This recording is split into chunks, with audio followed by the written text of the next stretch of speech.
বাংলা সাক্ষাৎকারে আপনাদের স্বাগতম। আজ আমাদের সাথে যিনি রয়েছেন তিনি বাংলাদেশের রাজনীতির সবচেয়ে আলোচিত ব্যক্তিত্ব। দীর্ঘ ১৭ বছর নির্বাচনে থেকেও তিনি বাংলাদেশের প্রধান একটি রাজনৈতিক দলকে নেতৃত্ব দিয়ে গেছেন এবং বাংলাদেশের রাজনীতিতে সবসময় একজন গুরুত্বপূর্ণ চরিত্র হিসেবে থেকেছেন। ২০০৮ সালে নির্বাচনে যাবার পর এই প্রথম তিনি গণমাধ্যমের মুখোমুখি হয়েছেন। আমাদের সাথে রয়েছেন বিএনপির ভারপ্রাপ্ত চেয়ারম্যান তারেক রহমান। বিবিসি বাংলার সাক্ষাৎকারে আপনাদের সাথে রয়েছি আমি মীর সাব্বির, আমার সাথে রয়েছেন সহকর্মী কাদির কল্লোল। তারেক রহমান, আপনাকে অনেক ধন্যবাদ বিবিসি বাংলার সাথে যোগ দেবার জন্য। আপনাদেরকে অনেক ধন্যবাদ আমাকে কথা বলার সুযোগ করে দেওয়ার জন্য। প্রথমে জানতে চাই, আপনি কেমন আছেন? আপনার সময় কেমন যাচ্ছে? আলহামদুলিল্লাহ, আমি শারীরিকভাবে ভালো আছি। সময় তো স্বাভাবিকভাবে ব্যস্তই যাচ্ছে সময়। ফিজিক্যালি হয়তো আমি এই দেশে আছি, বাট মন মানসিকতা সবকিছু মিলিয়ে তো আমি গত ১৭ বছর ধরে বাংলাদেশেই রয়ে গিয়েছি। আমরা এমন একটা সময় আপনার সাথে কথা বলছি যখন বাংলাদেশ ইতিহাসে একটা গুরুত্বপূর্ণ সন্ধিক্ষণে দাঁড়িয়ে আছে বললে ভুল বলা হবে না। ২০২৪ সালে একটা ঐতিহাসিক গণ অভ্যুত্থানের মধ্য দিয়ে আওয়ামী লীগ সরকারের ১.৫ দশকের শাসনের অবসান হয়েছে। আর কয়েক মাসের মধ্যেই বাংলাদেশ একটি নির্বাচনের দিকে এগিয়ে যাচ্ছে। এর মধ্যে আপনি আপনার অনেক দলীয় অনুষ্ঠানে আপনি যোগ দিয়েছেন, কথা বলেছেন, নিয়মিতই কথা বলে যাচ্ছেন, কিন্তু গণমাধ্যমের সাথে আপনি এই দীর্ঘ সময় কথা বলেননি। এতদিন ধরে আপনি কথা বলেননি কেন? ব্যাপারটা বোধহয় এরকম না, ব্যাপারটা বোধহয় একটু ভিন্ন। আসলে আমি কথা ঠিকই বলেছি। আমি দীর্ঘ ১৭ বছর এখানে আছি এই দেশে প্রবাস জীবনে। তবে আমার উপরে যখন দলের দায়িত্ব এসে পড়েছে তারপর থেকে আমি গ্রামে গঞ্জে আমার নেতাকর্মী সহ তাদের সাথে বিভিন্ন পর্যায়ে সাধারণ মানুষ যখন যেভাবে অংশগ্রহণ করেছে আমি সকলের সাথে কথা বলেছি। আপনারা নিশ্চয়ই জানেন, বিগত স্বৈরাচার সরকারের সময় কোর্ট থেকে রীতিমতন একটা আদেশ দিয়ে আমার কথা বলার অধিকারকে বন্ধ করে দেওয়া হয়েছিল। আমি যদি গণমাধ্যমে কিছু বলতে চাইতাম, হয়তো গণমাধ্যমের ইচ্ছা ছিল ছাপানোর, গণমাধ্যম সেটি ছাপাতে পারত না। আমি একবার প্রেস ক্লাবে কথা বলেছিলাম, তখন পরের দিন দেখলাম যে প্রেস ক্লাবে একটি, তখনকার যেই প্রেস ক্লাবের যারা সদস্য ছিলেন বা কমিটি ছিল, তারা একটি তাদের মিটিং ডেকে একটি সভা করে তারা সিদ্ধান্ত নেয় যে তারা, তখন আমাকে আইনের দৃষ্টিতে ফেরারি বলা হয়েছিল, যে সেরকম কোনো ব্যক্তিকে তারা প্রেস ক্লাবে কথা বলতে দিবে না। এইভাবে তারা চেষ্টা করেছিল আমার কথা বন্ধ করে রাখতে। আমি কথা বলেছি সামাজিক মাধ্যম সহ বিভিন্ন পন্থায়, আমি পৌঁছানোর চেষ্টা করেছি, আমি ইনশাল্লাহ পৌঁছিয়েছি মানুষের কাছে। কাজে গণমাধ্যমে যে কথা বলিনি তা না, আমি কথা বলেছি, হয়তো আপনারা তখন কথা নিতে পারেননি অথবা শুনতে পারেননি, ইচ্ছা থাকলেও ছাপাতে পারেননি, হয়তো প্রচার করতে পারেননি, কিন্তু আমি বলেছি, আমি থেমে থাকিনি। আমি অবশ্য সাক্ষাৎকারের কথা বলছিলাম, যে প্রশ্নোত্তরের বিষয়টি, মানে বিশেষ করে গত এক বছরে বাংলাদেশে গণ অভ্যুত্থানের ১ বছর পেরিয়ে গেছে যেমনটা বলছিলাম, এবং অনেকের ধারণা ছিল আওয়ামী লীগ সরকারের পতনের পর আপনি দেশে এসে সশরীরে দলের নেতৃত্ব দেবেন, এবং গত ১ বছরে যে প্রশ্নটা বারবার ঘুরে ফিরে এসেছে এবং এখনো আসছে, যে আপনি এখনো দেশে ফেরেননি কেন? কেন আপনি এখনো দেশে ফেরেননি? কিছু সঙ্গত কারণে হয়তো ফিরাটা হয়ে উঠেনি এখনো, তবে সময় তো চলে এসছে, মনে হয় ইনশাল্লাহ দ্রুতই ফিরে আসব। সেটা কবে আমরা কি জানতে পারি? দ্রুতই, মনে হয় দ্রুতই ইনশাল্লাহ। নির্বাচনের আগে কি তাহলে আপনি দেশে আসবেন এমন সম্ভাবনা তাহলে বলা যায়? রাজনীতি যখন করি, আমি একজন রাজনৈতিক কর্মী হিসেবে স্বাভাবিক নির্বাচনের সাথে রাজনৈতিক দল, রাজনৈতিক কর্মীর একটি ওতপ্রোত সম্পর্ক। কাজেই যেখানে একটি প্রত্যাশিত, জনগণের প্রত্যাশিত নির্বাচন হবে, সেই নির্বাচনের সময় কেমন করে দূরে থাকব? আমি তো, আমার সর্বোচ্চ চেষ্টা থাকবে, ইচ্ছা থাকবে, আগ্রহ থাকবে সেই প্রত্যাশিত নির্বাচন জনগণ চাইছে, সেই প্রত্যাশিত নির্বাচন যখন অনুষ্ঠিত হবে জনগণের সাথে, জনগণের মাঝেই থাকবো ইনশাল্লাহ। একটা বিষয় যেটা আপনার দল থেকে মাঝে, দলের নেতাদের কেউ কেউ কখনো কখনো বলেছেন যে একটা নিরাপত্তার শঙ্কার কথা বলেছেন আপনি না আসার পেছনে। আপনি কি কোনো ধরনের শঙ্কাবোধ করেছেন এর মধ্যে? আহ বিভিন্ন রকম শঙ্কার কথা তো আমরা অনেক সময় বিভিন্ন ব্যক্তির কাছে তো শুনেছি, সরকারেরও বিভিন্ন ব্যক্তির কাছ থেকেও তো অনেক সময় অনেক শঙ্কার কথা আহ, বিভিন্ন মাধ্যমে বিভিন্ন মিডিয়াতে প্রকাশিত হয়েছে। জুলাই গণ অভ্যুত্থানের প্রসঙ্গে একটু আসি। জুলাই গণ অভ্যুত্থানে আপনার ভূমিকা নিয়ে অনেক আলোচনা আছে। এটি মোটামুটি সব পক্ষই স্বীকার করে যে সেই সময়ে আপনার একটা সক্রিয় ভূমিকা ছিল। আবার আপনার দলের কোনো কোনো নেতা বা সমর্থক তারা এই অভ্যুত্থানের আপনাকে একমাত্র মাস্টারমাইন্ড হিসেবে আখ্যা দিয়েছেন। আপনি কি নিজেকে এই আন্দোলনের মাস্টারমাইন্ড হিসেবে দেখেন? না, আমি অবশ্যই এই জুলাই আন্দোলনে আমি কখনোই মাস্টার মাইন্ড হিসেবে দেখি না। এই যে 5ই আগস্ট যেই আন্দোলন, জুলাই আন্দোলন বলে যেটি বিখ্যাত বা যেটি সকলের কাছে গৃহীত, এই আন্দোলনটি সফল হয়েছে জুলাই মাসে, কিন্তু এই আন্দোলনটি প্রেক্ষাপট শুরু হয়েছে কিন্তু বহু বছর আগে থেকে। এই আন্দোলনে বাংলাদেশের গণতান্ত্রিক রাজনৈতিক দলগুলোর নেতাকর্মীরা, সেটি বিএনপি হোক বা অন্য রাজনৈতিক দলগুলি হোক, যারা গণতান্ত্রিক রাজনৈতিক দল, প্রত্যেকটি রাজনৈতিক দল বিভিন্নভাবে অবদান রেখেছে, বিভিন্নভাবে তাদের নেতাকর্মীরা নির্যাতিত হয়েছে। আমি মনে করি জুলাই আগস্ট মাসে এসে জনগণ সকল গণতান্ত্রিক রাজনৈতিক দলের সাথে অংশগ্রহণ করেছে। শুধু কি রাজনৈতিক দলের নেতাকর্মীরাই সেদিন ছিল মাঠে? অবশ্যই নয়। আমরা দেখেছি সেদিন মাদ্রাসার ছাত্ররা, তারা ছিলেন এই আন্দোলনের মাঠে। আমরা দেখেছি গৃহিণীরা পর্যন্ত রাস্তায় নেমে এসেছেন সন্তানের পেছনে।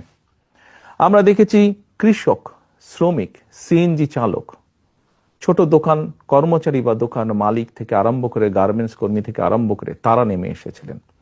আমরা দেখেছিলাম সামরিক বাহিনীর অবসরপ্রাপ্ত কর্মকর্তা কর্মচারীরা নেমে এসেছিলেন এই আন্দোলনে।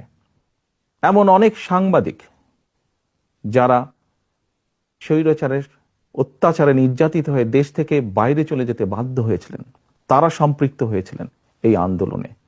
কাজেই কারো ভূমিকাকে আমরা ছোট করে দেখতে চাই না, খাটো করে দেখতে চাই না। আমি বিশ্বাস করি দৃঢ়ভাবে সমাজের দল মত নির্বিশেষে, শ্রেণী বিন্যাস নির্বিশেষে প্রত্যেকটি মানুষের অবদান আছে। এই আন্দোলন ছিল বাংলাদেশের জনগণের আন্দোলন, যারা গণতন্ত্রে বিশ্বাস করে। এই আন্দোলনের মাস্টার মাইন্ড কোনো দল, কোনো ব্যক্তি নয়। এই আন্দোলনের মাস্টার মাইন্ড বাংলাদেশের গণতান্ত্রিক জনগণ। এই বিষয়ে যদি আপনার থেকে জানতে চাই যে হচ্ছে যে যখন আন্দোলনটা চলছিল, তখন যে আন্দোলনে যে ছাত্র নেতৃত্ব ছিল তাদের সাথে আপনার কতটা যোগাযোগ ছিল? আপনার দলের সাথে তো নিশ্চয়ই যোগাযোগ ছিল, দলের নেতাকর্মীদের সাথে। অন্যদের সাথে আপনার কতটা যোগাযোগ ছিল? স্বাভাবিকভাবে আমি যেহেতু বাইরে থেকে কাজ করছি, আমাকে যোগাযোগটা অনলাইনের মাধ্যমে রাখতে হয়েছে। এবং সেই দিনগুলোতে আপনাদের নিশ্চয়ই মনে আছে যে টেলিফোন সিস্টেম বা অনলাইন সিস্টেমের কি অবস্থা করেছিল স্বৈরাচার। আপনি যোগাযোগের যেটি কথা বলেছেন, এই যোগাযোগটি প্রত্যক্ষ পরোক্ষ বিভিন্ন ভাবে আমাদেরকে করতে হয়েছে, বিভিন্ন মাধ্যমে করতে হয়েছে। যোগাযোগটা যে খুব স্মুথ সব সময় থেকেছে তা নয়। প্রত্যেকে সহযোগিতা করেছি আমরা। এই যে ছাত্র জনতার যে অভ্যুত্থান, সেটির পরে এটার কৃতিত্ব কার সেটা নিয়ে বিভিন্ন পক্ষ দাবি করেছে। তাতে কি আপনার মনে হয় যে এর ফলে বিভিন্ন পক্ষের যে সংকীর্ণ স্বার্থ পূরণের চেষ্টা, সেটাই একটু বেশি প্রকট হয়েছে, এবং এখানে বিএনপির আসলে কোনো দায় আছে কিনা? দেখুন, ব্যাপারটা আমরা যদি একটু অন্যভাবে দেখি, বাংলাদেশের ইতিহাসে এখন পর্যন্ত এটি একটি অবিস্মরণীয় ঘটনা। এই আন্দোলন, মানুষের এই আত্মত্যাগ। সাধারণত কোনো রাজনৈতিক আন্দোলনে, স্বৈরাচারের বিরুদ্ধে আন্দোলনে শিশু হত্যা হয় না, শিশু শহীদ হয় না, শিশু মৃত্যুবরণ করে না। বাট আমরা দেখেছি এই আন্দোলনে, স্বৈরাচারের এই আন্দোলনে যতটুকু আমার মনে আছে, প্রায় 63 জন শিশু শহীদ হয়েছে, মারা গিয়েছে। আমি আগেই বলেছি, আপনার আগের প্রশ্নের উত্তরে বলেছি যে এই আন্দোলনের ক্রেডিট দল মত নির্বিশেষে বাংলাদেশের জনগণের, কোনো একটি রাজনৈতিক দলের নয়। অনেকে হয়তো অনেক কিছু বলে থাকতে পারেন, ডিমান্ড করতে পারেন, সেটি তাদের অবস্থান। আমি বা আমার দলের অবস্থান হচ্ছে আন্দোলন হয়ে গিয়েছে, আন্দোলনের জনগণ সফলতা লাভ করেছেন। আন্দোলনে স্বাভাবিকভাবেই দুটো পক্ষ আছে। একটি পক্ষ হচ্ছে মানুষ শহীদ হয়েছে, 2000-এর মতন মানুষকে হত্যা করা হয়েছে আন্দোলনে। আবার আরেকটি পক্ষ হচ্ছে প্রায় 30,000-এর মতন মানুষ বিভিন্নভাবে ক্ষতিগ্রস্ত হয়েছেন, পঙ্গুত্ব বরণ করেছেন, অন্ধ হয়ে গিয়েছেন। আমার মনে হয় আমাদের উচিত হবে এখন, আমাদের সকলের উচিত হবে রাষ্ট্র সহ, সরকার সহ, রাজনৈতিক দলগুলোর যার যতটুকু সম্ভব সেই পরিবারগুলোর পাশে গিয়ে দাঁড়ানো, যতটুকু সহযোগিতা তাদেরকে করা যায়, যতটুকু সম্ভব তাদের পাশে দাঁড়ানো, তাদের তাদের তাদের এই আত্মত্যাগের প্রতি সম্মান জানানো। আগামী কয়েক মাস পরে নির্বাচনের কথা রয়েছে। নির্বাচনে বিএনপির প্রস্তুতি এবং কৌশল নিয়ে আমরা কথা বলবো। তো এই বিষয়ে আপনাকে প্রথম প্রশ্নটি করছেন আমার সহকর্মী কাদির কল্লোল। নির্বাচন প্রসঙ্গে যদি আসি, অন্তর্বর্তী সরকারের শুরু থেকেই দেখা গেছে যে বিএনপির পক্ষ থেকে দ্রুত নির্বাচন দাবি করা হয়েছে। সরকার গড়িমসি করছে, এ ধরনের অভিযোগও বিএনপির নেতারা করে আসছেন। তো এখন দেখা যাচ্ছে যে অন্তর্বর্তী সরকারের প্রধান উপদেষ্টা অধ্যাপক মোহাম্মদ ইউনূস এবং নির্বাচন কমিশন তারা ফেব্রুয়ারিতে একটা নির্বাচনের সময় দিয়েছেন। তো ফেব্রুয়ারিতেই নির্বাচন হবে, আপনাদের আস্থা কতটা আসলে তাতে? বিএনপি প্রথম থেকেই বলে আসছিল যে যত দ্রুত নির্বাচনটি হবে তত দ্রুত দেশের মধ্যে একটি স্থিতিশীলতা আসবে। দেখুন, বাংলাদেশের মানুষ গত 17 বছর যাবৎ তাদের রাজনৈতিক অধিকার যেমন তাদের কাছ থেকে কেড়ে নেওয়া হয়েছিল, তাদেরকে তাদের অর্থনৈতিক সমৃদ্ধি থেকেও বঞ্চিত করা হয়েছিল, যার ফলশ্রুতিতে আমরা সমাজে অনেকগুলো পর্যায়ক্রমিকভাবে স্পিল ওভার ইফেক্ট বলতে যা বোঝায় অনেকগুলো খারাপ লক্ষণ দেখেছি। বেকার সমস্যা বেড়েছে, দারিদ্রতা বেড়েছে, শিক্ষা ব্যবস্থা ধীরে ধীরে ধ্বংস হয়ে গিয়েছে, চিকিৎসা ব্যবস্থা ধীরে ধীরে ধ্বংস হয়ে গিয়েছে, কৃষি ব্যবস্থা ধীরে ধীরে ধ্বংস হয়েছে। আমরা সেজন্যই বলেছিলাম যে যত দ্রুত নির্বাচন হবে, যত দ্রুত দেশের মালিক যারা অর্থাৎ জনগণ, তাদের কাছে যখন সেই অধিকার ফিরিয়ে দেওয়া হবে, তারা যখন সিদ্ধান্ত নেবে, অর্থাৎ দেশের মালিক যখন সিদ্ধান্ত নেবে দেশ কারা কিভাবে পরিচালিত করবে, তত দ্রুত দেশে স্থিতিশীলতা ফিরে আসবে। কারণ প্রকৃতভাবে নির্বাচিত একটি সরকার অবশ্যই জনগণের যেই চাওয়া, অর্থাৎ জনগণ যেভাবে চায় সেই বিষয়গুলোকে তারা অ্যাড্রেস করবে। ইয়েস, একটি নির্বাচন হলেই যে সব রাতারাতি সব ঠিক হয়ে যাবে তা না। সমস্যাগুলোকে যখন আপনি অ্যাড্রেস করবেন, খুব স্বাভাবিকভাবেই ধীরে ধীরে সমস্যা কমতে শুরু করবে।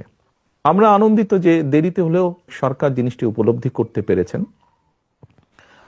আমরা ডিসেম্বরের ভিতরে চেয়েছিলাম, ওনারা ফেব্রুয়ারির ভিতরে এখন নির্বাচনটি করতে চাইছেন।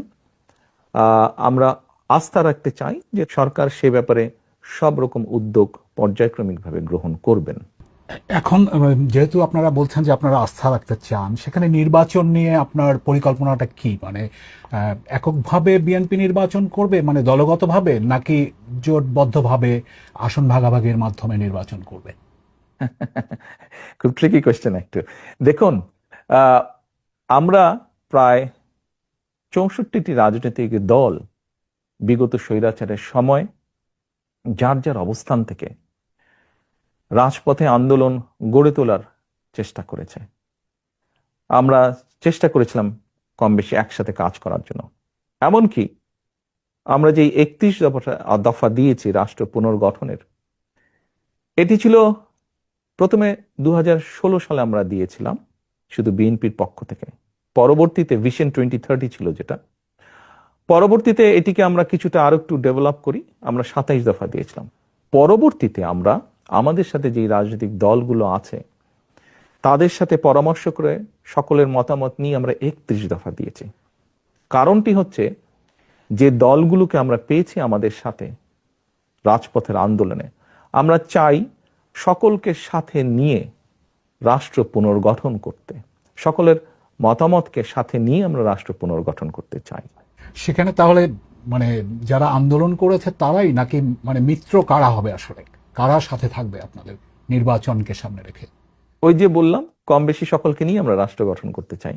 কিন্তু দেখা গেছে যে জামায়াতে ইসলামী তারা কিছু দলকে নিয়ে বিএনপি বিরোধী একটি জোট করার ইঙ্গিত দিচ্ছে, সেটিকে মানে মানে আপনারা কি উদ্বেগ হিসেবে দেখেন, মানে আপনারা কিভাবে দেখেন সেটা?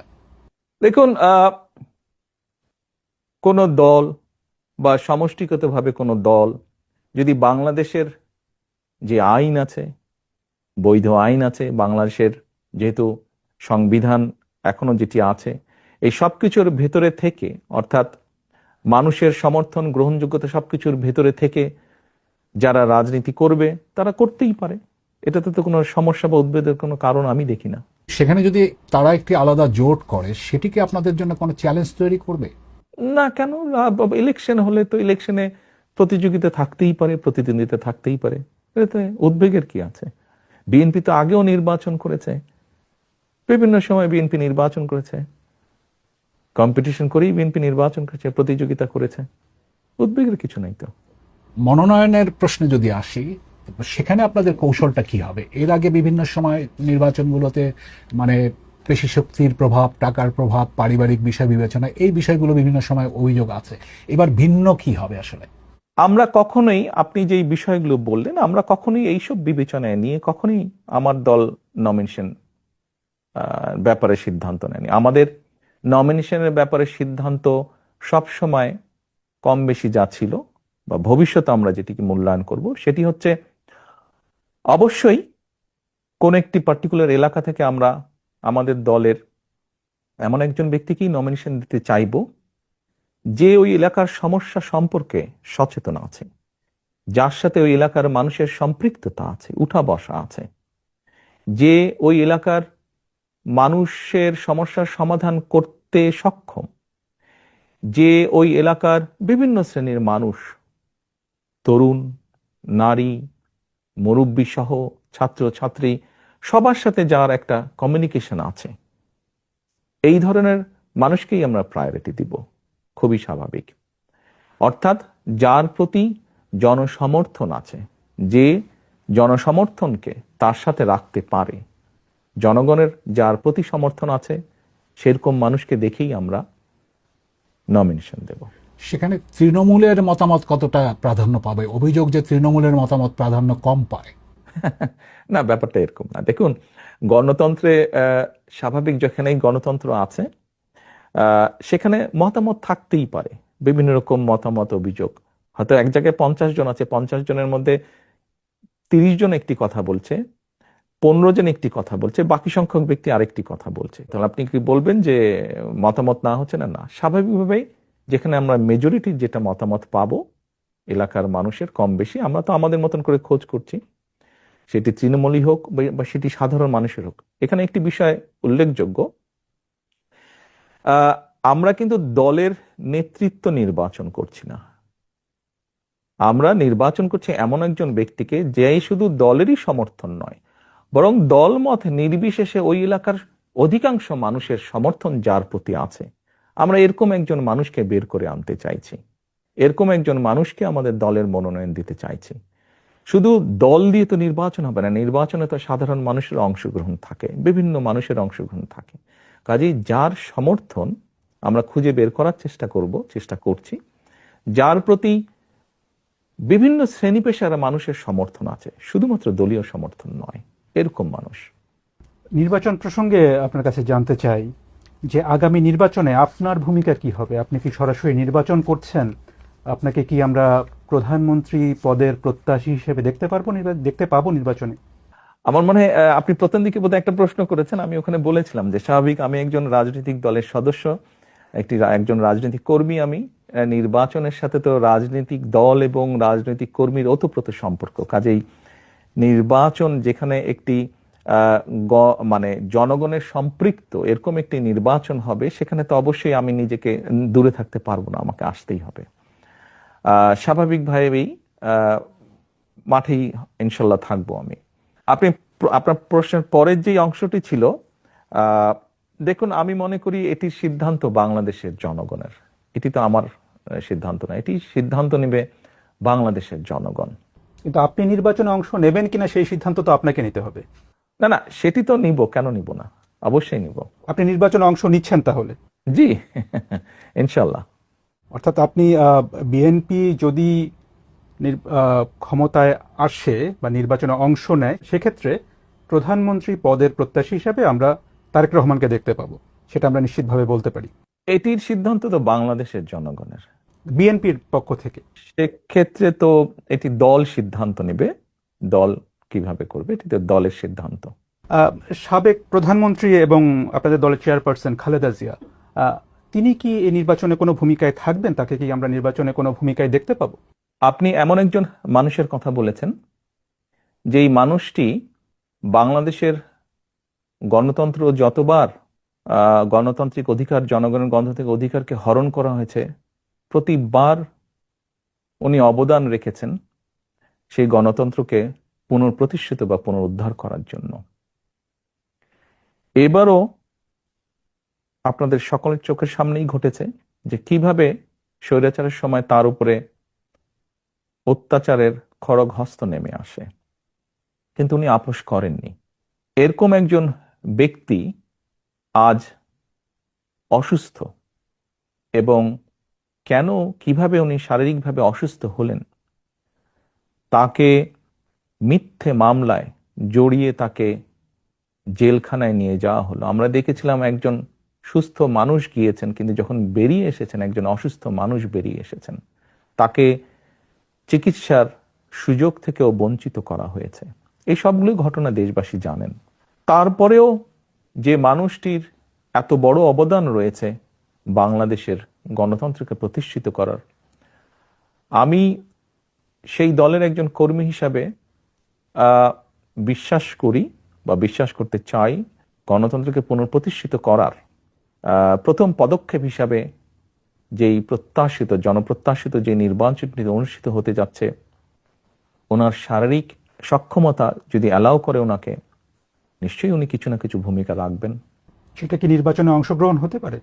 এইটি আমি এখনো বলতে পারছি না। আমি মাত্রই বললাম যে ওনার শারীরিক ফিজিক্যাল এবিলিটির উপরে বিষয়টি কিছুটা হলেও নির্ভর করছে।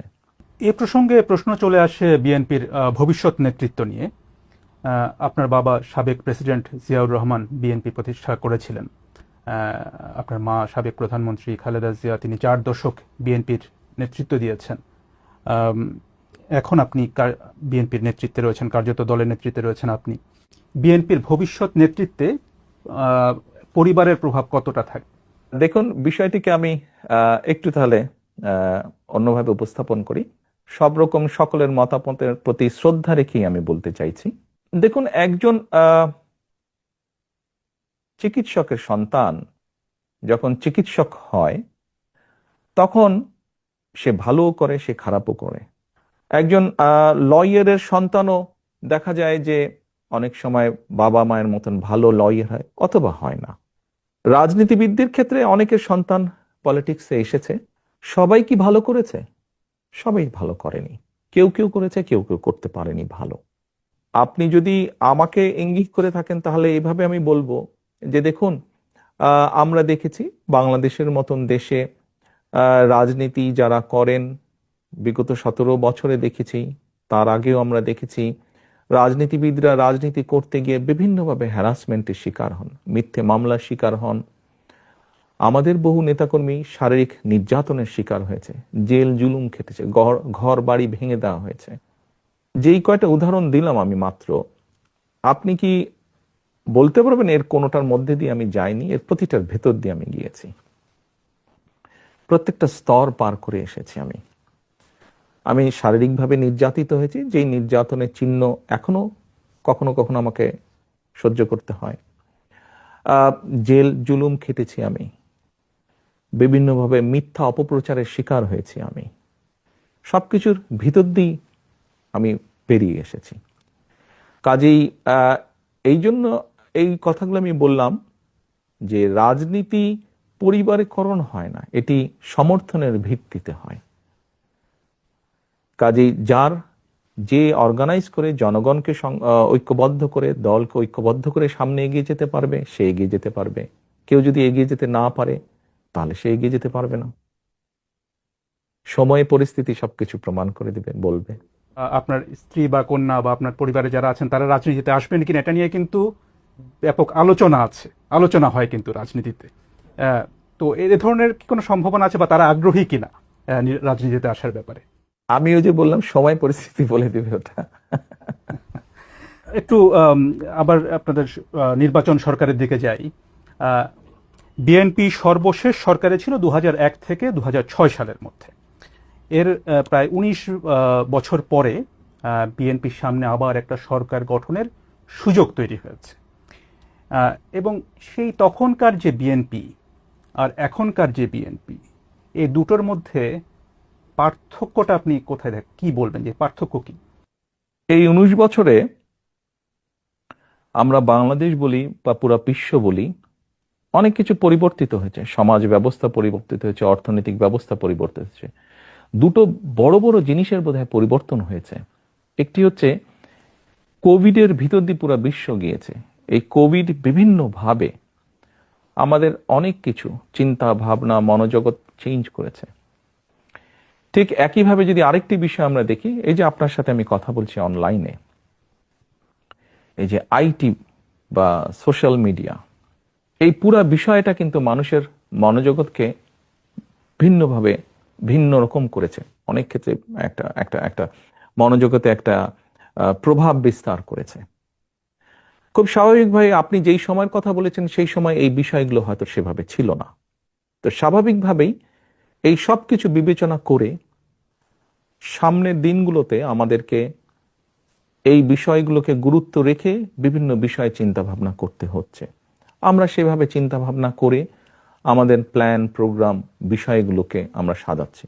সেই সময় থেকে 19 বছর আগে আমাদের যেসব প্ল্যান প্রোগ্রাম ছিল তার থেকে কিছুটা পরিবর্তন হবে, কিন্তু ওই যে বেসিক যে জিনিসটা, সেটা হচ্ছে মানুষের বেটারমেন্ট, মানুষের ভালো ভালো কিছু করার জন্য, মানুষ যাতে আজকে যেমন আছে আগামীকাল যাতে একটু বেটার থাকতে পারে। কিভাবে সেটা করা যেতে পারে, কে কোন শ্রেণী কিভাবে একটু বেটার থাকতে পারে, সেটাই থাকবে আমাদের সবচেয়ে প্রায়োরিটি ইস্যু। বিগত যখন বিএনপি সরকারে ছিল তখন অনেক বিষয় নিয়ে আলোচনা সমালোচনা ছিল। তার মধ্যে একটা বড় বিষয় ছিল দুর্নীতির অভিযোগ। সরকারে যারা ছিলেন তাদের অনেকের বিরুদ্ধে, বা সেই সময় যেভাবে দুর্নীতি হচ্ছিল বিভিন্ন জায়গায়, আপনার নিশ্চয়ই মনে আছে যে দুর্নীতির সূচকে বাংলাদেশের অবস্থান নিয়ে তখন অনেক সমালোচনা হয়েছিল। এ ধরনের পরিস্থিতি যে আর হবে না, এই বিষয়ে আপনি ভোটারদেরকে কিভাবে আশ্বস্ত করবেন? দেখুন, আপনি যে কথাটি বললেন দুর্নীতিতে চ্যাম্পিয়ন, 96 সাল থেকে 2001 পর্যন্ত আওয়ামী লীগ সরকার ছিল সেই সময়। আমরা 2001-এর 1 অক্টোবরে সরকার গঠন করি। 10ই অক্টোবরে, 1 অক্টোবর নির্বাচন হয়েছিল, খুব সম্ভবত 10ই অক্টোবরে সরকার গঠন করি। এর বোধহয় কিছুদিন পরে একটি সূচক বের হলো টিআইবির, যে মানে 2-3 মাস পরে বোধহয় একটি সূচক বের হলো, যে এরকম একটি সূচক বের হলো। নিশ্চয়ই মাত্র নির্বাচিত একটি সরকারের পক্ষে তো ভালো মন্দ কোনো কিছুই 3 মাসে করা সম্ভব নয়। খুব স্বাভাবিকভাবেই যে সূচকটি হয়েছিল সেটি তার আগে, আমাদের আগে যে সরকারটি ছিল তারা যে 5 বছর যা করেছে তার উপর ভিত্তি করেই সেই সূচকটি তারা তৈরি করেছে। আপনি যদি 2001 থেকে 2006 অর্থাৎ বিএনপি সরকার গঠন করার পরে বিএনপি তত্ত্বাবধায়ক সরকারের কাছে যখন হ্যান্ডওভার করে দিল, আপনি যদি সেই সংস্থা টিআইবি নামক সেই সংস্থাটার রিপোর্টই যদি আপনি দেখেন, তাহলে দেখবেন পর্যায়ক্রমিক ভাবে, কিন্তু এটি আমার কথা না, এটি তাদের পরিসংখ্যানের কথা, পর্যায়ক্রমিক ভাবে কিন্তু নেমে এসেছে। হ্যাঁ, আমি অ্যাডমিট করছি পুরাপুরি হয়তো আমরা করতে পারিনি, বাস্তবতা তো বুঝতে হবে, এটি একটি সামাজিক ব্যাধিতে পরিণত হয়েছে। কাজেই এইটি মানুষকে বুঝিয়ে বুঝিয়ে বুঝিয়ে বুঝিয়ে আস্তে আস্তে করতে হবে, জিনিসটি সময় লাগবে। আমি এখন যত কথাই বলি না কেন, বাস্তবতা হচ্ছে এই বিষয়টি যেহেতু সময় লাগবে, আমাদেরকে কাজ দিয়ে প্রমাণ করতে হবে। সেজন্যই আমি ভোটারদেরকে এতটুকু বলতে পারবো, আমরা যদি সুযোগ পাই, জনগণ যদি আমাদেরকে সেই সুযোগ দেন, তাহলে আমাদের সর্বোচ্চ চেষ্টা থাকবে আমরা যাতে একটি এমন অবস্থা তৈরি করতে পারি যেখানে কিছুটা হলেও আমরা বহির্বিশ্বে, বিশ্বের অন্য দেশের সামনে কিছুটা হলেও যাতে সম্মানের সাথে মাথা উঁচু করে কথা বলতে পারি। এ প্রসঙ্গে এই 5ই আগস্টের পরে যে বিএনপির অনেক নেতাকর্মীর বিরুদ্ধে এরই মধ্যে চাঁদাবাজি বা দখলের মতো নানা অভিযোগ এসেছে, আপনি জানেন, এবং আপনাদের দল থেকে অনেকে বহিষ্কার করা হয়েছে। এটা ঠিক, আবার একই সাথে এটা ঠিক যে এই অভিযোগগুলো কিন্তু বারবার আসছে। তো এটা থামানো যাচ্ছে না কেন? আপনার প্রতি সম্মান রেখে আপনার সাথে এগ্রিও যেমন করব, আবার এখানে অন্য একটি বিষয় আমি তুলে ধরতে চাইব। এর মধ্যে নিশ্চয়ই আপনারা বিভিন্ন সংবাদ মাধ্যমে দেখেছেন যে আমরা প্রায় 7,000-এর মতন আমাদের নেতাকর্মীর বিরুদ্ধে আমরা কিছু সাংগঠনিক ব্যবস্থা গ্রহণ করেছি। কিন্তু এই 7,000-এর সবাই কিন্তু আপনি যে অভিযোগ করলেন এই অভিযোগের সাথে জড়িত নয়। অন্য 7,000-এর মধ্যে এমন অনেক বিষয় আছে যারা অন্য সাংগঠনিক বিষয়ের সাথে জড়িত। এটি গেল একটি বিষয়। দ্বিতীয় বিষয়টি হচ্ছে, আমাদের কাছে এরকম যখন অনেক অভিযোগ এসেছে, আমরা অভিযোগগুলো তদন্ত করেছি। তদন্ত করার পরে আমরা বেশ কিছু বিষয় পেয়েছি। যেমন আমি দু একটি উদাহরণ দিয়ে আপনাকে বলি। যেমন ধরেন, দুই ভাই, কোনো একটি এলাকায় দুই ভাই আছে, দুই ভাইয়ের মধ্যে পারিবারিক সম্পত্তি, সহায় সম্পত্তি নিয়ে একটি সমস্যা আছে। এক ভাই বিগত যে স্বৈরাচার, পলাতক স্বৈরাচার, তাদের কারোর সাথে এক ভাইয়ের খুব ভালো সম্পর্ক। তার ফলে সে সেই স্বৈরাচারের যে দোসর, যার সাথে এই এক ভাইয়ের সম্পর্ক, সে তার ইনফ্লুয়েন্সটি ব্যবহার করে অন্য ভাইয়ের সম্পত্তিও জোর করে দখল করে রেখেছে। এখন 5 তারিখের পরে যে ভাই স্বৈরাচারের দোসরকে ব্যবহার করেছিল সেই দোসরও তো পালিয়ে গিয়েছে। তো স্বাভাবিকভাবেই সেই ভাই এখন আর শেল্টার পাচ্ছে না। তো অন্য যার সম্পত্তি জোর করে রেখে দিয়েছিল অন্য ভাইটি, সেই অন্য ভাইটি স্বাভাবিকভাবে তার হক আদায় করতে গিয়েছে বা হক বুঝে নিতে গিয়েছে। এখন অ্যাক্সিডেন্টলি বা ইনসিডেন্টলি যে ভাই এতদিন ভাবে বঞ্চিত ছিল সম্পত্তি থেকে, সেই ভাই বিএনপি করে, বিএনপির কোনো একজন কর্মী বা স্ট্রং সমর্থক বা নেতা যেটাই হোক, চাপিয়ে দিল, অভিযোগ তুলে দিল অন্যজন যে বিএনপি দখল করতে গেছে, বিএনপির নেতাকর্মী দখল করতে। এরকম ঘটনা আমরা প্রচুর পেয়েছি। আবার আরেকটি আমি উদাহরণ দেই, যা সত্য, যা বাস্তব। স্বৈরাচারের সময় আমাদের সারা বাংলাদেশে আমাদের প্রায় 50 লক্ষের বেশি নেতাকর্মীর নামে বিভিন্ন রকম গায়েবী মিথ্যে মামলা দেওয়া হয়েছিল। আমাদের বহু নেতাকর্মী তাদের ঘর বাড়িতে থাকতে পারত না, তাদেরকে বিভিন্নভাবে পালিয়ে থাকতে হতো, বিভিন্নভাবে সরে থাকতে হতো। এই সুযোগে স্বৈরাচার তাদের ব্যবসা বাণিজ্য, দোকান পাট, ঘর বাড়ি, জমি জমা, পুকুর দখল করে নিয়েছিল। 5 তারিখে যখন স্বৈরাচার পলাতক হয়ে গিয়েছে, পালিয়ে গিয়েছে, তখন স্বৈরাচারের যারা দখল করেছে তারাও সাথে সাথে পালিয়ে গিয়েছে। স্বাভাবিকভাবেই আমাদের নেতাকর্মীরা তাদের নিজেদের যেগুলি বৈধ সম্পত্তি, পৈতৃক সম্পত্তি, সেগুলো আবার ফিরে পেতে গিয়েছে। তখন আবার কিছু সংখ্যক লোক প্রচার করেছে যে বিএনপির লোকজন দখল করতে গিয়েছে। এরকম ঘটনা প্রচুর ঘটেছে। আপনি যেই কথাটি বললেন সেরকমও কিছু ঘটেছে ঘটনা, এবং সে কারণেই আমরা আমাদের অবস্থান থেকে ব্যবস্থা গ্রহণ করেছি। তবে এখানে আমার একটি প্রশ্ন আছে, যে প্রশ্নটি আমরা পাবলিকলিও করেছি। দেখুন, আমরা একটি রাজনৈতিক দল, কিছু ঘটনা ঘটেছে, আমরা অস্বীকার করছি না, ঘটেছে। যেমন আমরা ব্যবস্থা নিয়েছি তাদের বিরুদ্ধে, যতটুকু আমরা জেনেছি, যতটুকু আমরা তদন্তর পরে পেয়েছি, যখন সত্যতা পেয়েছি আমরা ব্যবস্থা নিয়েছি। কিন্তু পুলিশিং করা তো আমাদের কাজ না। রাজনৈতিক দলের কাজ অবশ্যই পুলিশিং করা না। আমাদের প্রশ্ন হচ্ছে, আমরা কখনো বলিনি সরকারকে যে অমুককে ধরতে পারবো না, তমুককে ধরতে পারবো না, এই করতে পারবে না, ওই কথা আমরা কিন্তু কখনো বলিনি। আমাদের বক্তব্য হচ্ছে, যাদের কাজ পুলিশিং করা, তারা কেন তাদের কাজটি করছে না, তারা কেন তাদের কাজে ব্যর্থ, এটি আমাদের প্রশ্ন। তার মানে এখানে সরকারের একটা ব্যর্থতা আছে। অবশ্যই, আমি তো আগেই বলছি, পুলিশিং তো রাজনৈতিক দলের কাজ না, পুলিশিং করার দায়িত্ব সরকারের। অর্থাৎ আমরা ধরে নিতে পারি যে আপনারা যদি সরকার গঠন করেন, সেক্ষেত্রে আপনার দলের নেতাকর্মী বা আপনার দলের নামে কোনো চাঁদাবাজি বা দখল এ ধরনের কিছু হলে তারা কেউ সেটা করতে পারবে না, কারণ তখন যেহেতু আপনারা সরকারে থাকবেন। ইয়াস, পুলিশ পুলিশের কাজ করবে, আইন শৃঙ্খলা বাহিনী আইন শৃঙ্খলার কাজ করবে। আমার দলের কোনো নেতাকর্মী বিএনপি ইনশাল্লাহ সরকার গঠন করলে আমার দলের কোনো নেতাকর্মী তখনও যদি এরকম কোনো অনৈতিক কাজে সম্পৃক্ত হয়, আমরা দলের অবস্থান থেকে তার বিরুদ্ধে অবস্থান নিব, তার পক্ষে থাকবে না দলের অবস্থান। এবং দেশের আইন অনুযায়ী দেশের আইন শৃঙ্খলা রক্ষা করার দায়িত্ব যাদের, আইন শৃঙ্খলা বাহিনী, তারা তাদের কাজ করবে। সিম্পল, এখানে 2-2-4 মতন ব্যাপার। আমি একটু ডাকসু নির্বাচনের প্রশ্নে আসি। সাম্প্রতিক সময়ে ডাকসু নির্বাচনের ফলাফল ব্যাপক আলোচনা চলছে রাজনীতিতে এখনো। এর ফলাফলে দেখা গেছে যে বিএনপি সমর্থক ছাত্রদল তাদের চেয়ে বেশ বড় ব্যবধানে ছাত্র শিবির সমর্থিত প্যানেল জয়ী হয়েছে। আপনি কিভাবে দেখেন এই ফলাফলটাকে? আসলে আমি মনে করি গণতান্ত্রিক যাত্রার একটি ভালো উদ্যোগ, এটি ভালো সূচনা। এটি গেলে 1 নম্বর।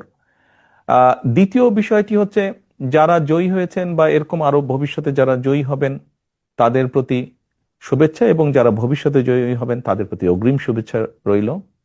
তৃতীয় বিষয়টি হচ্ছে, দেখুন, একটা অগ্রযাত্রা শুরু হলো, কিন্তু আমরা চাইছিলাম না যে কোনো বিতর্কের মধ্যে এগুলা পড়ুক। আমরা আশা করব যে পরবর্তীতে যেগুলো হবে সেগুলো বিতর্কবিহীন হবে নির্বাচনগুলো। এই নির্বাচনের ফলাফল, মানে ডাকসুর নির্বাচনের ফলাফল, এটা কি জাতীয় রাজনীতিতে কোনো প্রভাব ফেলতে পারে আগামী নির্বাচনকে সামনে রেখে? আপনার কি মনে হয়? আপনি কি মনে করেন সেটা?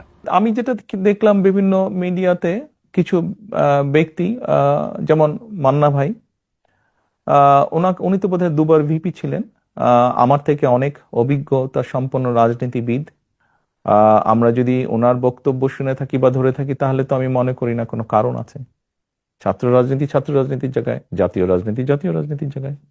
এখন যে সক্রিয় দলগুলো আছে তাদের মধ্যে জামায়াত ইসলামীর প্রশ্নে যদি একটু আসি, যে জামায়াত ইসলামীকে ঘিরে বিএনপির নেতাদের অনেক সমালোচনা করতে দেখা যাচ্ছে গত সাম্প্রতিক সময়ে। তো জামায়াত ইসলামী সম্পর্কে আপনার মনোভাবটা কি আসলে? বিষয়টা হচ্ছে যে, দেখুন, বাংলাদেশের স্বীকৃত যে নিয়ম কারণ, আইন কানুন আছে, এগুলোর ভিতরে থেকে যদি কেউ যদি রাজনীতি করে, অবশ্যই করতে পারে। বিএনপি সবসময় বহুদলীয় রাজনীতিতে বিশ্বাস করে, কাজেই বিষয়টি আমরা এভাবেই দেখতে চাই। রাজনীতি করার, দেশের যে নিয়ম কারণ, আইন কানুন আছে, তার ভিতরে থেকে যারা রাজনীতি করবে, অবশ্যই সবার রাজনীতি করার অধিকার আছে, এবং আমরা তো চাই সবাই রাজনীতি করুক। বহুদলীয় রাজনীতিতে আমরা বিশ্বাস করি। জামায়াতে ইসলামী তো বিএনপির সাথে এক সময় মিত্র ছিল। বাংলাদেশের স্বাধীনতা যুদ্ধে তাদের বিরোধী ভূমিকা নিয়ে কিন্তু বিএনপি নেতারা এখন অনেকেই প্রশ্ন তুলছেন, সামনে আনছেন। কিন্তু বিএনপি আবার তাদের সাথে সরকারও গঠন করেছিল একটা সময়। 2024 সালে স্বৈরাচার যেই হত্যাগুলো করেছে, দেশ স্বাধীনের পরে যখন তারা সরকার গঠন করেছিল, ক্ষমতায় ছিল, তখনও যে সকল লুটতারাজ তারা করেছে, খুন গুম তারা করেছে, বিগত 17 বছর খুন গুম তারা যা করেছে, এর জবাব যেরকম তাদেরকেই দিতে হবে তাদেরটা, ঠিক একইভাবে 71 সালে কোনো রাজনৈতিক দল যদি তাদের কোনো বিতর্কিত ভূমিকা থেকে থাকে, তাহলে তাদের জবাব তারাই দিবেন। ওটা তো আর আমি দিতে পারবো না। আমারটা আমি দিতে পারবো, অন্যেরটা তো আমি দিতে পারবো না। আপনি জুলাইয়ের সময়ের কথা বলছিলেন, সেই সময়ের হত্যাকাণ্ডের কথা বলছেন। সেই জুলাই গণঅভ্যুত্থানে ক্ষমতাচ্যুত আওয়ামী লীগ, তাদের ব্যাপারে আপনাদের বা বিএনপির অবস্থানটা কি আসলে?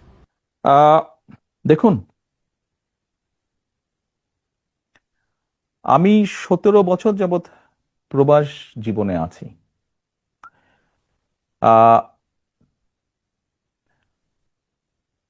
111 তথাকথিত 111 সরকারের সময় যেই শারীরিক নির্যাতন আমার উপরে হয়েছিল, তারপরে চিকিৎসার জন্য আমি এই দেশে আসি। আমি যখন এখানে আসি, আমার ভাইকে আমি রেখে এসেছিলাম, ছোট ভাইকে। আমি যখন এই দেশে আসি, আমার সুস্থ মাকে আমি রেখে এসেছিলাম। একটি ঘর রেখে এসেছিলাম, যেই ঘরে আমি এবং আমার ছোট ভাই বড় হয়েছি, যেই ঘরে আমার বাবার স্মৃতি ছিল, যেই ঘরে আমাদের দুই ভাইয়ের সন্তানরা জন্মগ্রহণ করেছিল, যেই ঘরে আমার মায়ের বহু স্মৃতি ছিল, সেই স্মৃতিগুলোকে ভেঙে চুরে ধুলায় মিশিয়ে দেওয়া হয়েছে। যে ভাইকে আমি রেখে এসেছিলাম সেই ভাই এখন আর নেই। যেই সুস্থ মাকে রেখে এসেছিলাম সেই সুস্থ মা এখন সুস্থ নেই। শুধু অসুস্থই নন, ওনার উপরে মানসিক এবং শারীরিক নির্যাতনও করা হয়েছে। আমি আমার পরিবারের যে কাহিনী আপনাদের সামনে তুলে ধরলাম, এটিকে আপনারা কাহিনী বলুন বা সংগ্রাম বলুন, যেটাই বলুন না কেন, এটি শুধু আমার কাহিনী না বা আমার পরিবারের কাহিনী না। এরকম কাহিনী বাংলাদেশের শত না হাজার হাজার পরিবারের, বা যেই পরিবারের বাবা, যেই পরিবারের ভাই, যে পরিবারের স্বামী, তার ঘরবাড়ি ধ্বংস করে দেওয়া হয়েছে, হ্যান্ডকাফ পরা অবস্থায় হাসপাতালের বারান্দায় মারা গিয়েছে, তা না হলে হ্যান্ডকাফ পরা অবস্থায় জেলের ভিতরে মারা গিয়েছে, সহায় সম্পত্তি ধ্বংস করে দেওয়া হয়েছে। এই সকল অন্যায়, এই সকল হত্যা, এই সকল নির্যাতনের জন্য যারা দায়ী, যারা এসবের হুকুম দিয়েছে, তাদের প্রত্যেকের বিচার হতে হবে। এটি প্রতিশোধের কোনো বিষয় নয়, এটি ন্যায়ের কথা, এটি আইনের কথা। অন্যায় হলে তার বিচার হতে হয়। কার সম্পর্কে কি মনোভাব সেটি গুরুত্বপূর্ণ নয়। এখানে একটা বিষয় আলোচনায় এসছে যে যারা অপরাধী তাদের বিচার হবে, কিন্তু দল হিসেবে আওয়ামী লীগ তাদের রাজনীতিতে অংশগ্রহণ করতে পারা না পারার প্রশ্ন। বিএনপিরও অনেক নেতা অনেক সময় বলেছেন যে কোনো রাজনৈতিক দলকে নিষিদ্ধ করার পক্ষে তারা নন। তো এখন নির্বাচনও সামনে আসছে, ফলে আওয়ামী লীগ রাজনীতি করতে পারবে কি পারবে না সে ধরনের একটা প্রশ্ন আসছে। তো সেই জায়গাটাতে বিএনপির কি অবস্থানটা হতে পারে? দল হিসেবে তারা যদি অন্যায় করে থাকে তাহলে দেশের আইন অনুযায়ী তার বিচার হবে, দেশের আইন সিদ্ধান্ত নেবে। তার মানে এটা আদালতের বিষয় বলে মনে করছেন? দল হিসেবে যদি অন্যায় হয়ে থাকে তাহলে তাই হবে।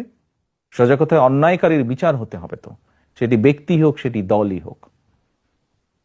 যারা জুলুম করেছে তাদের তো বিচার হতে হবে, সেটি ব্যক্তিও হতে পারে, সেটি দলও হতে পারে। আপনি ব্যক্তিগতভাবে কি মনে করেন, আওয়ামী লীগের কি বাংলাদেশের রাজনীতিতে থাকা উচিত নাকি না? আমার মনে হয় আপনার কোনো কোনো প্রশ্নের উত্তরে আমি মনে হয় বলেছিলাম যে আমরা রাজনীতি করি জনগণের জন্য। আমরা বিভিন্ন সময় আমরা বিশ্বাস করি এবং বিভিন্ন সময় আমরা বলিও, আমরা বিএনপি আমরা যারা করি আমরা বলিও যে আমাদের রাজনৈতিক সমকল ক্ষমতার উৎস জনগণ। আমি দৃঢ়ভাবে বিশ্বাস করি এবং বিশ্বাস করতে চাই যে দলের ব্যক্তিরা বা যে দল মানুষ হত্যা করে, মানুষ গুম করে, মানুষ খুন করে, দেশের মানুষের অর্থ সম্পদ লুটপাট করে বিদেশে পাচার করে, জনগণ তাদেরকে সমর্থন করতে পারে বলে আমি মনে করি না। জনগণ যদি সমর্থন না করে কোনো রাজনৈতিক দল বা রাজনৈতিক সংগঠনকে, তাদের টিকে থাকার তো কোনো কারণ আমি দেখি না। যেহেতু জনগণের শক্তিতে আমরা বিশ্বাস করি, জনগণের সিদ্ধান্তে আমরা বিশ্বাস করি, জনগণের সিদ্ধান্তের উপরে আমরা আস্থা রাখতে চাই, এই বিষয়ে সবচেয়ে বড় বিচারক আমি মনে করি জনগণ। বিএনপির ভারপ্রাপ্ত চেয়ারম্যান তারেক রহমানের সাথে বিবিসি বাংলার সাক্ষাৎকারের এটি ছিল প্রথম পর্ব। দ্বিতীয় পর্বটি পেতে নজর রাখুন বিবিসি নিউজ বাংলার ইউটিউব চ্যানেল এবং ফেসবুক পাতায়।